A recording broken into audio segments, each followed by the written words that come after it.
Have you ever wondered about the performance of Fidelity Select Retailing, FSRPX? By tapping into large-cap companies that primarily target retail consumers, Fidelity has put together a fund that has even beat the S&P 500. Fidelity Select Retailing, also known as FSRPX, is an intriguing option, but there's an even more shocking curveball that we'll talk about at the end of the video. So stay tuned. Imagine you had invested $10,000 in FSRPX. Over time, your investment would have grown to a final balance of $69,939. That's a compound annual growth rate, or KGR, of 17.34%. However, it's not all smooth sailing. The maximum drawdown, the largest single drop from peak to bottom, was 34.11%. It's also worth noting the expense ratio, which stands at 0.72%. This is the cost of managing the fund expressed as a percentage of its total assets. Now that we have an overview of FSRPX, let's delve deeper into its performance details against other funds. How does FSRPX stack up against other funds, you might ask?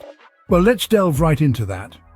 Let's begin by comparing FSRPX to Fidelity Select Semiconductors. If we had started with an initial balance of $10,000 in both funds, the differences in final balance would be quite stark. In the case of FSRPX, the final balance would be $69,939.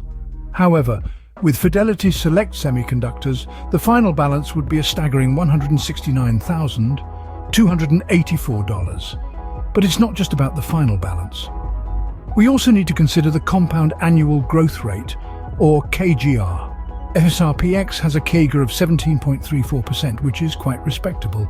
However, Fidelity Select Semiconductors outperforms it with a CAGR of 26.18%. Now let's talk about the maximum drawdown, which is the maximum loss from a peak to a trough of a portfolio before a new peak is attained. FSRPX's max drawdown is negative 34.11%. while Fidelity Select Semiconductors is even higher at negative 40.74%. Lastly, let's look at the expense ratio, which is a measure of the total cost of managing the fund. FSRPX has an expense ratio of 0.72%, which is slightly higher than Fidelity Select Semiconductors' expense ratio of 0.69%. Now, onto Fidelity 500 Index. With an initial balance of $10,000, the final balance would be $51,174, with a CAGR of 14.36%. The max drawdown is negative 23.88%, and the expense ratio is a mere 0.015%. As we can see, FSRPX's performance and expense ratio differ quite significantly from these other funds.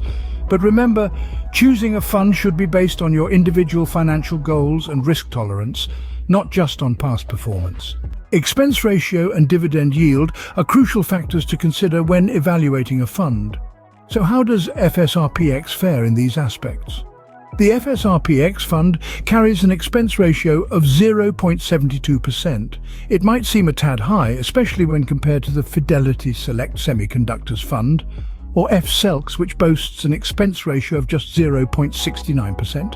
However, it's essential to remember that a fund's worth isn't solely determined by its expense ratio. The overall return it has provided is another significant factor to consider.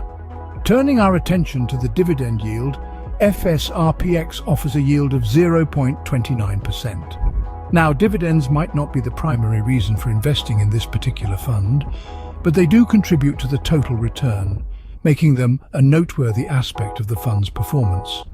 Though FSRPX has a slightly higher expense ratio than FSELCS, it's important to note the overall return it has provided.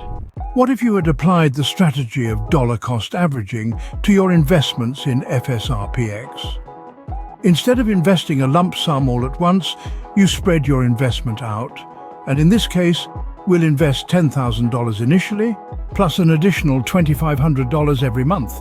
This means you're buying more shares when prices are low, and fewer when prices are high. Now, let's imagine you had done that and invested in Fidelity Select Retailing, or FSRPX, and used dollar cost averaging to your advantage. Rather than investing all at once, you would spread out your purchases, buying at regular intervals regardless of the fund's price. But how would this have played out with FSRPX?